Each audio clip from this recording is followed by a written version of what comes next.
Welcome back, everybody's DestinysJesus here. In today's video, I'm going to be covering what you guys need to know about the Placement Cup, as well as a whole lot of tips and tricks, the new meta with the Chrome stuff for doing well in the Placement Cup. If you want to just skip to the tips and tricks, I have a timestamp in the description, but if not, I'm going to spend like 2 minutes just talking about how the format of the Placement Cup works, so you guys know what you need to know when it comes into queuing into this game. So this is an extremely different format to previous, and you need to be playing a little bit different as well, in my opinion. Okay, so first things first, how you need to unlock this Placement Cup is just to get 2k points in Arena, so get contenders, and then you need to make sure you queue up another game afterwards so it's unlocked. Then you're going to go into the top 1400 teams from the opens. I imagine there'll be a whole load of players playing this because previously in different seasons it's been champs only, so obviously you need to actually put a decent amount of time into the game to get champs, and even then there'll be like 10k plus duos playing in champs games that they use. However, this is a lot lower threshold. However, just because it's a lower threshold and so more players playing doesn't mean that the points will be too much different. The main difference here is the fact that placement is worth so much more.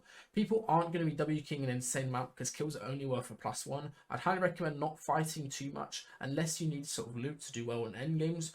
I recommend just wiping your spawn and just playing very chill during mid game, not fighting too much unless you see a really bad team rotating around. And then from there, you need to make sure you just chain together around 6 to 7. I'd probably aim for 6 really solid, good end games where you're getting into like the top 5, top 6 or a region where you're getting 40 plus points. If you're not able to do this in the opens, you're going to really struggle with qualifying top 1400 just because the fact it's so placement heavy. You can't come back if you have a really bad set of games because you can't drop like a high kill 20 bomb and then be straight back up into high elo like in previous seasons. I think this format's really good. It's going to reward you guys who are good at endgame, better at IGLing and things like that. If you're not able to get top 200 from the round 2, you need to make sure that you try to get at least into the top 800 teams. So basically the top 1000 out of the top 1400. That puts you into Challenger division, and then from there you've got weekly tournaments where you can try to get into higher division, into elite division, and you need to be one of the top players in there.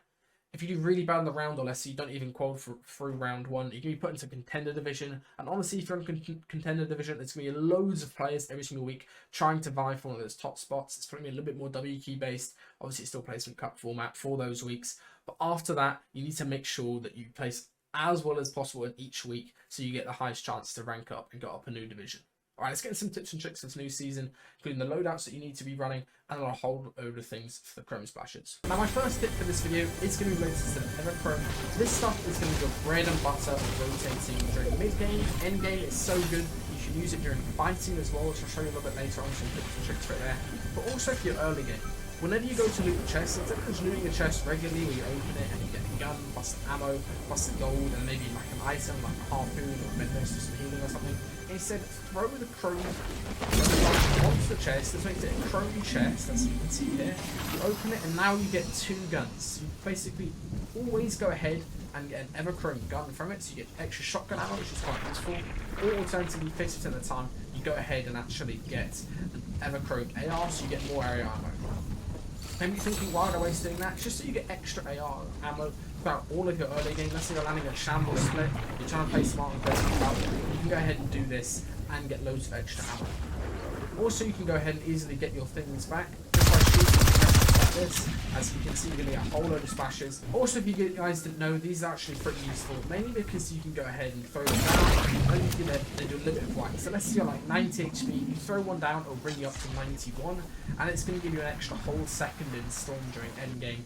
It's really useful to make sure you can use with white. One thing to remember is they don't actually give you lights. Once you're in the chrome phase, it's not going to go ahead and give you lights. This right here is the best way to face the wall with the actual butterfly effect. So instead of having a slow animation where you just face the wall, let's say like this, as you can see, you're through the wall, very easy to track, so you can see coming through the line with a nice headshot on you. Instead, you can go ahead and do, make sure you have the butterfly effect on, just like this. Make sure there's a ramp set up like that. You can do a cone as well, just like this.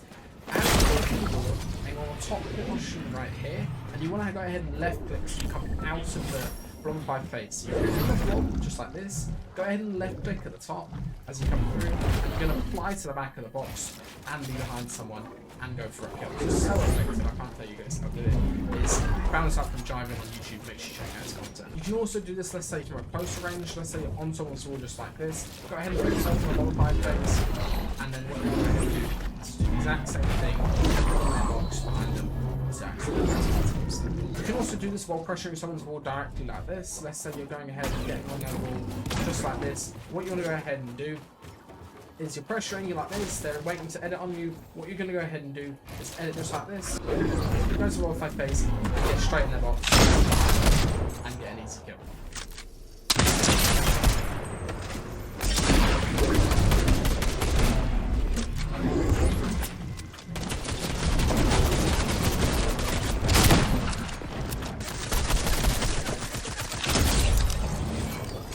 That right there is one of the best ways you can play into someone's box with the mobs, as you can see. All you need to go ahead and do is double jump from below somebody and you go straight into their box. I'm not going to demonstrate this while on the game, which is a bit difficult, but as you can see it works really well, so it's a good way to get refreshes as well. What you need to do is just press space twice and you go straight into their box. Also, one of the best, most underrated uses of Chrome Splashes is the fact that you can actually go ahead and use them if you're getting service sprayed or if you're getting pressured by someone. So as you can see here, whenever you freshly post metal, as you can see, it only starts at like 150 HP and then it slowly heals up. If you throw a Chrome Splash on freshly built metal just like this, you're going to see it instantly goes to 650 HP. Even if you're building in brick and you're getting sprayed, just throw a Chrome Splash just like that, instantly goes up to 450 HP. Of course, people still can spray you and they also can walk through walls just like that. But it means you're not going to have to deal with that annoying service spray where people just continuously spray you. You can go ahead and do that, instantly heal up all your walls, and then you have to waste a lot more ammo to even tag you. It allows you to get minis off or just rebox backwards. One of the best things you can do for Surge this season is to go ahead and early get a position on one of these balloons around the map, one of the larger balloons, and then as soon as zone falls, you should be really high on Surge, especially if you're playing Sniper and you get a few snipes on people as they rotate past you. Then you're going to go ahead and hit the balloon and you can instantly go dead side and rotate like that. I really recommend you guys do this in the placement cup. It means you can avoid fights really easily and you can also disengage from them like this guy's doing to me.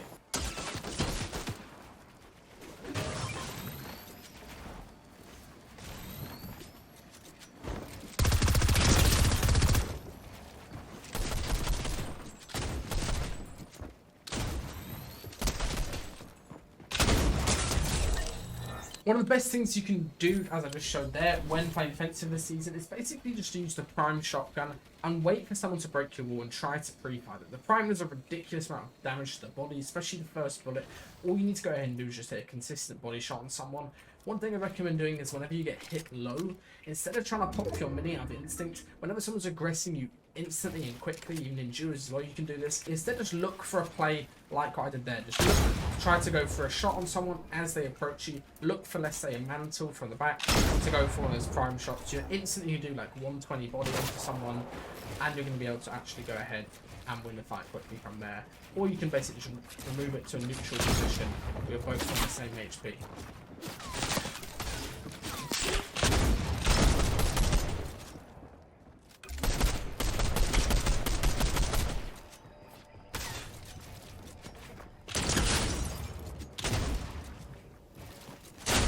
So one thing I'm constantly doing while fighting is trying to actually reload my prime to make sure I've got the first bullet in it so it does more damage. That's going to allow you to do really high consistent amounts of body shot damage versus other people.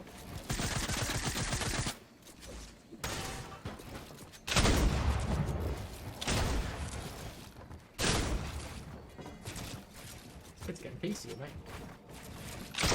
As you can see there, I just raped my prime for the guy to go ahead and make a mistake while fighting me. And then because I know he's actually used his main shot off the bat, I'm going to keep reloading.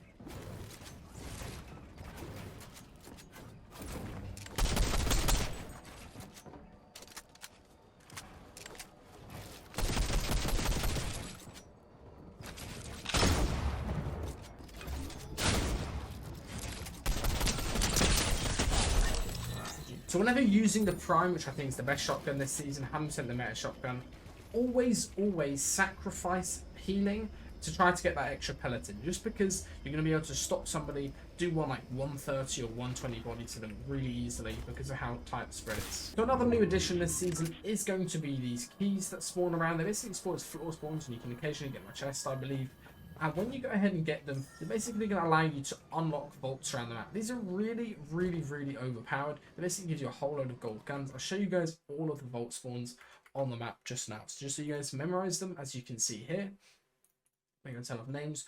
All of these single vaults, all you need is one key to open them. There's a whole load of splits that you can do that revolve around these vaults. They're extremely good. They're going to give you really high quality weapons. And all these double vaults is more found around PYs or more like busy places. As you can see, those are going to require 2 keys. Now to some more comp focused tips. This is basically the loadout I recommend for all of the duo tournaments this season. One player is going to run sniper rifle and double healing, and then obviously the Prime's the best shotgun at the moment in my opinion, and the hammer is also really good. I'd recommend not running an SMG. So one person's using sniper and the other one is going to go ahead and run chrome splashes, and obviously you can try to get cap chrome splashes by doing tips and tricks I showed you earlier. Another comp tip I'd give to you guys is whenever you're sitting in a surge place, obviously placement cups can be very stacked, you need to get surge, is always make sure that you peek from a further distance away back in your box. A lot of people make the mistake, let's say when they're boxed up like this, is they're going to go ahead and try to peek someone over there. And they'll open up the window just like this, and then they'll peek like this. However, as you can see, I can get headshot slapped by all of these angles. Basically, anywhere that can see you, or even a little bit over there as well, can headshot snipe you if you head like this. So what you're going to do instead is sit a lot further back in your box when you go to tag someone, and sit the whole way back. You can also go ahead and use a door or something, in a lot of cases, to peek someone, and then peek from behind your cone just like that, as you tag someone, and reduce the angles of exposure. Also, what you can go ahead and do is little things like using ramps outside your boxes or cones outside your boxes to actually reduce the amount of angles that you peek from. Let's say a little bit nearer endgame. You do ramps and stuff outside your boxes so you can peek and limit off all these other angles that you don't want to be shot from. Also, one quick tip I'll give to you guys: if you ever boxed up in duos, obviously in these cups, to avoid getting headshot sniped is to close off the box between you and your duo at all points. A lot of people have this bad habit of having the boxes open, which is not too bad in the previous seasons, but in the current season, make sure it's closed off so you can't get headshot sniped through your duo's box. So our first thing is going to be about these chrome splashes. If you guys know, the best way to get chrome splashes is to shoot basically anything like this. If you shoot it, it gives you a lot more than if you just regularly break with a pickaxe. So you can easily cap out the amount of chrome splashes that you have. Now that you've got your chrome splashes, these things are obviously really good for rotations. You guys should know from playing the game a little bit. One of the best things I think you can do with these is use them offensively to sort of piece people up from a distance. Okay, so let me go ahead and show you what I mean. So 40 tag on this guy. What I'm going to go ahead and do is try to chrome splash this guy. That's going to mean that he can't sprint at all. You see now he can't sprint at all, and what I'm going to go ahead and do is offensively throw a cone splash on him. Now this is going to allow me to face into his box, and I can go ahead and just like. A lot of people make the mistake of thinking that you need to be in the chrome form to actually do the wall phase like this. However, you can see I'm not chromed and I can go straight to the wall because I've chromed it from a distance. So all you need to go ahead and do, as I just showed on that in-game example, is just, let's say you have a box up like this. You go over towards it, there's AoE on these actual splashes, just throw it, let's say the corner here is perfect, and as you can see, you're going to hit loads of the pieces on the walls. So this guy stays in the box, you can go ahead and phase straight in. And also the nice thing about this, especially you aim it at the person in the box, you're going to give them that chrome effect, so they can't go ahead and sprint out of the way. A lot of the times people got really good at using sprint to get out of bad situations after you piece them up. However, if they're in a roll-type form, it limits their movement and you get a tag on them, and obviously they can't go ahead and actually do anything while they're in this form, since they get that signal right there. The real reason you want to try to do this to people is fighting while in the roll-type phase isn't as good as fighting just being able to sprint. Mainly because obviously you have that advantage of sprint where you can quickly get around, and also you have the benefit where you can actually go ahead and prevent them from getting out of boxes quickly. They can't shoot while in the roll-type phase. There's a lot of things that you can do with it that are really nice. Let me try to get out that in-game example versus this next guy.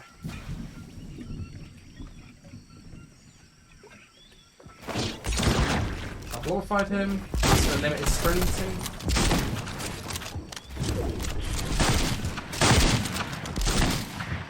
You can see there the guy was like almost tempted to sprint through. That's a good thing.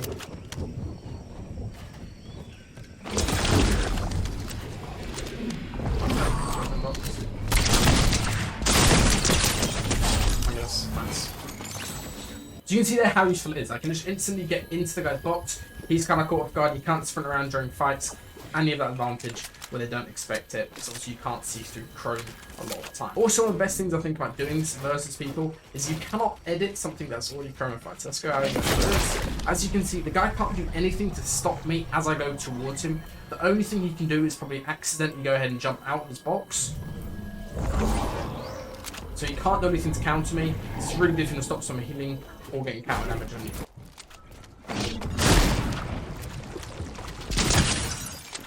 See there, he's trying to sprint and now he gets caught into the wrong pie phase.